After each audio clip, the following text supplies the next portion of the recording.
మరో breaking news చూస్తున్నాం. గత 6 నెలలుగా పంచాయతీరాజ్ గ్రామీణాభివృద్ధి శాఖలపై పూర్తి స్థాయిలో దృష్టి నిలిపి గ్రామీణ పాలన, క్షేత్రస్థాయి పర్యటనలు, అభివృద్ధి సంస్కరణలతో తనదైన ముద్ర వేసిన ఉప ముఖ్యమంత్రి పవన్ కళ్యాణ్ తాజాగా తన పరిధిలోని అటవీ శాఖలో సమగ్ర మార్పుల మీద దృష్టి సారించారు.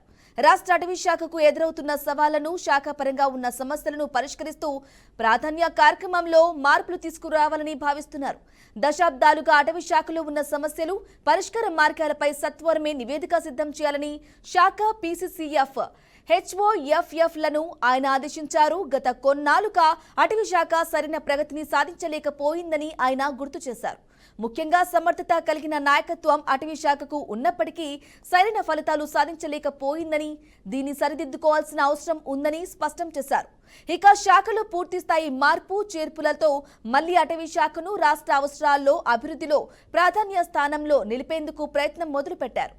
అయితే నూతన ఉత్తేజంతో అద్భుత ప్రగతిలో అటవీ శాఖ పచ్చగా కలకలలాడాలని ఆయన ఆకాంక్షించారు. ఇక ఈ క్రమంలో భూముల పరిరక్షణను తొలి ప్రాధాన్యంగా తీసుకున్నారు. ముఖ్యంగా కడప అటవీ డివిజన్ పరిధిలో అటవీ భూముల ఆక్రమణలపై ఫిర్యాదులు వచ్చిన నేపథ్యంలో ఆ డివిజన్ పరిధిలో విలువైన భూములు, భవిష్యత్తు అవసరాలకు ఉపయోగపడే భూములను రక్షించేందుకు ప్రత్యేక డ్రైవ్ నిర్వహించాలని ఆదేశించారు.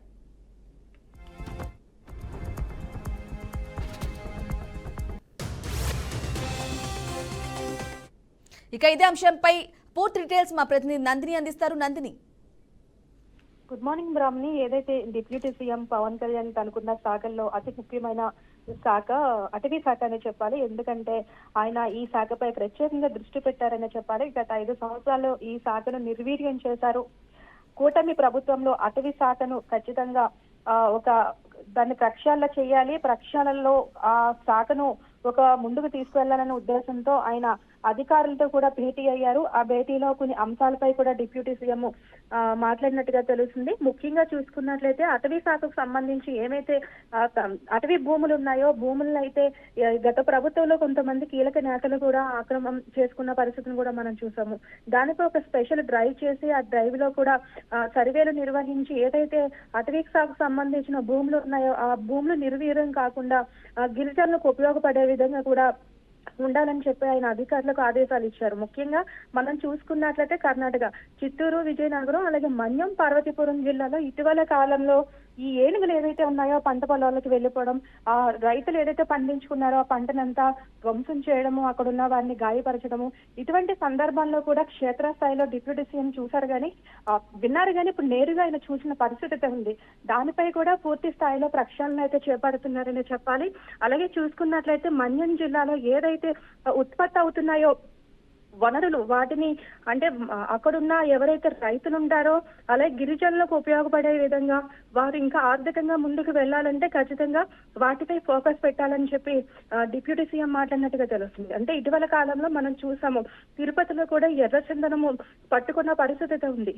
ఎర్రచందనం ఏపీ నుంచి యథేచ్ఛగా ఇతర రాష్ట్రాలకు తరలిపోతుందన్న దానిపై కూడా ప్రత్యేకంగా దృష్టి పెట్టారు. ఏది ఏమైనా అటవీ శాఖను పక్షాల్లో చేసేందుకైతే ఆయన కంకణం కట్టుకున్నారని చెప్పాలి.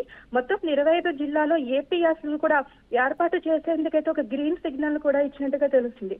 అటవీ శాఖ ఎప్పుడూ కలకల్లాడుతూ ఉండాలన్నదే డిప్యూటీ సీఎం పవన్ కళ్యాణ్ ఆశయంగా తెలుస్తుంది. రాష్ట్రంలో రాబోయే మరికొన్ని రోజుల్లో 50% గ్రీనరీగా ఏపీని తయారు చేయాలనే ఉద్దేశంతో ఏదైతే కూటమి ప్రభుత్వం పనిచేస్తున్నట్టుగా కూడా ఆయన ముందుకు వెళ్తున్నారు. మరీ ముఖ్యంగా చూసుకున్నట్లయితే అటు ఏజెన్సీ ప్రాంతంతో పాటు మన్యము, అటు శ్రీకాకుళం జిల్లాల్లో కూడా ఎక్కువగా గిరిజనులు ఉంటారు. వారు అటవీ పైన ఆధారపడి ఉంటారు కాబట్టి గిరిజనులకు తోడ్పాటునిచ్చే విధంగా ముఖ్యంగా చర్యలు తీసుకోవాలి అని ఆయన కూడా అధికారులు కూడా ఆదేశాలు ఇచ్చినట్టుగా తెలుస్తుంది. గతంలో కూడా ఆయన మన్యం జిల్లాలో ఆయన డిప్యూటీ సీఎం హోదాలో మన్యం జిల్లాలో పర్యటించారు. వారి యొక్క సాధక బాధలను కూడా తెలుసుకున్నారు. అంటే వీరికి ఏ విధంగా మనం తోడ్పాటునిస్తే, ఏ విధంగా ఆర్థికంగా మనం తోడ్పాటునిస్తే ఇంకా ముందుకు వెళ్తారు, ఇక్కడ ఏమేమి పండుతున్నాయి, ఇక్కడ ఏ విధంగా ఉంది అన్న పరిస్థితులపై కూడా ఆయన ఒక నివేదిక కూడా తీసుకున్నట్లుగా తెలుస్తుంది. ముఖ్యంగా అటవీ శాఖ ఇటు చూసుకున్నట్లయితే కోనసీమ అంతా కూడా ఒక టూరిజం హబ్. ఇటువైపు కూడా మంచిగా ఏదైతే ఈ అటవీకి సంబంధించి కాకినాడ జిల్లాతో పాటు కోనసీమలో కూడా ఈ ఎక్కువగా కూడా అరుదైన పంటలను కూడా పండిస్తూ ఉంటారు. వాటిపై కూడా దృష్టి పెట్టాలని కూడా ఏపీ ప్రభుత్వం నిర్ణయం అయితే తీసుకుందని చెప్పాలి. అలాగే చూసుకున్నట్లయితే ఇక్కడ ఏకో కాకినాడ జిల్లా తీరంలో కూడా కోరంగి ఇటువైపు అంతా కూడా ఏకో టూరిజం, ముఖ్యంగా ఏకో టూరిజం మీద కూడా దృష్టి పెట్టే విధంగా చర్యలు తీసుకుంటున్నారు. తర్వాత చూసుకున్నట్టే తాబేలు వన్యప్రాణులు ఏవైతే ఉన్నాయో ఇటీవల కాలంలో తాబేలు కూడా మృత్యువాత పడుతున్నాయి. అవి ఈ సీజన్ లో ఈ సముద్రం ఒడ్డుకు వస్తాయి. అవి గుడ్లు పెట్టి తర్వాత మళ్ళీ సముద్రంలోకి వెళ్ళిపోతాయి.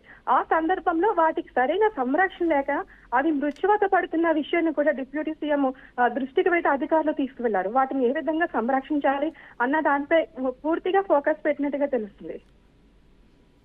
నందిని, అలాగే చెప్పండి, ముఖ్యంగా ప్రభుత్వ అటవీ భూములను అక్రమాలకు గురవుతున్నాయి, వాటిని సంరక్షించాలి, అలాగే వాటిపై ప్రత్యేక డ్రైవ్ కూడా ఏర్పాటు చేయాలని కూడా చెప్తున్నారు. దీనికి సంబంధించి అప్డేట్ ఏంటి? ఖచ్చితంగా అంటే గత ప్రభుత్వంలో ఎవరైతే కొంతమంది మాజీ మంత్రులు ఉన్నారో వీరంతా కూడా అటవీ శాఖలను ఆక్రమించుకున్నారు. దానిపై కూడా వార్తలు చూసాము. నేరుగా డిప్యూటీ సీఎం రంగంలో కూడా దిగిన పరిస్థితి అయితే చూసాం. వాటిపై ముఖ్యంగా ఫోకస్ పెట్టారు. ఏదైతే ప్రభుత్వానికి సంబంధించిన ఏదైతే భూమి ఉందో అది మిగతా వారి చేతికి వెళ్ళకూడదు. ఖచ్చితంగా అది ఏదైతే ప్రభుత్వం వనరులు కాబట్టి ప్రభుత్వానికి చెందాలి, గిరిజనులకు సంబంధించిన అయితే గిరిజనులకు చెందాలనే ఉద్దేశంతో మళ్ళీ ఆయన ఒక దీన్ని కూడా ఏర్పాటు చేశారు. ఖచ్చితంగా మళ్ళీ దీనిపై నివేదిక అయితే తీసుకున్నారు.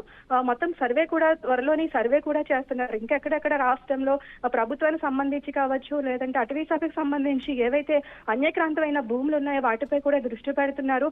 వాటిని ఏ విధంగా ప్రభుత్వం ఉపయోగించుకోవాలి, ఏ విధంగా ఆర్థికంగా వెళ్ళాలి, వాటి ద్వారా వనరులను ఏ విధంగా ఏర్పాటు చేసుకోవాలనే ఉద్దేశంతో ఇంకా ముందుకు వెళ్తుందనే చెప్పొచ్చు. Right Nandini, thank you for the updates.